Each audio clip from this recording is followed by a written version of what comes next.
Waswahili na kuiteni, hapa kuna jambo zito kweli kweli ambalo limeandaliwa na Bongo Queens. Hawa ni malegendari ama wakongwe wa filamu hapa Tanzania. Mara baada ya kukabidhi ile zawadi ya gari kwa Kajala, sasa kuna hili zito hapa, na hili ni kwa ajili ya Mbosso. Wamefanya jambo kubwa kwa ajili ya Mbosso. Hii ni baada ya Mbosso kutoa EP yake.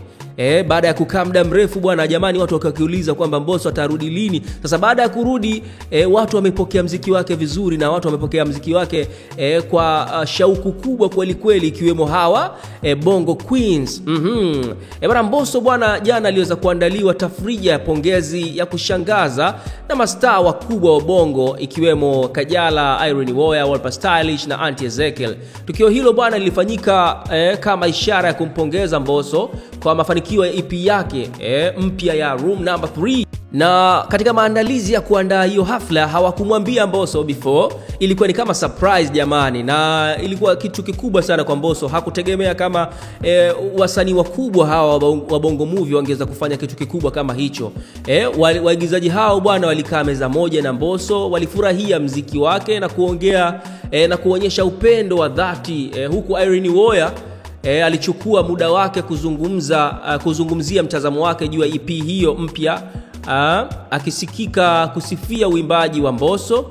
Lakini pia vile vile jamani, tukio hilo lilionyesha ni kwa namna gani ambavyo Room Number 3 imekuja kwa ukubwa kweli kweli na imegusa mashabiki.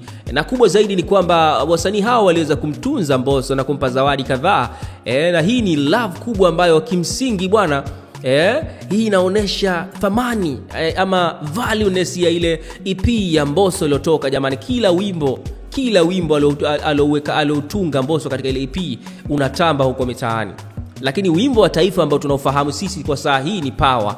Wimbo ambao umewagusa watu wa kila rika, watoto, vijana, watu wazima. Tukitazama katika hafla mbalimbali, umekuwa ukichezwa na watu maarufu, lakini pia vile vile hata rais wa Zanzibar alionekana kuucheza huo wimbo, manake ameuhusudu kwa sana. Sasa jambo hili jamani ambalo wamelifanya hawa Bongo Queens limezua mijadala kadhaa, watu wakiuliza kwamba hawa mastaa wamekuwa wakiwa wao tu wanne. Why kusiwepo na Wema Sepetu hapa? Kwa sababu ni moja kati ya mkongwe wa Bongo Movie, na walikuwa wako pamoja tukiwaona huko nyuma wakifanya kazi mbalimbali labda pamoja na nini. Sasa katika hili kwa nini na Wema Sepetu asiwepo? Tukirudi nyuma kidogo, walivyokwenda Zanzibar, watu waliuliza kwamba Wema Sepetu kwa nini pia hakuwepo. Umoja wa hawa Bongo Queens, kuna nini hapa katikati? Je, kuna utofauti kati yao na Wema Sepetu kana kwamba wameshindwa kumjumuisha katika umoja huu, ama vipi? Ama Wema Sepetu yuko busy na kazi, labda pengine wakati mwingine anaweza kujiunga, kwa sababu wakati wao wanampongeza Mbosso, huku wakati wanamkabidhi ile zawadi ambayo hatujui mpaka saa hii ni nani kaitoa, ile kwenda kwa Kajala, walikuwa wako wenyewe hawa wanne.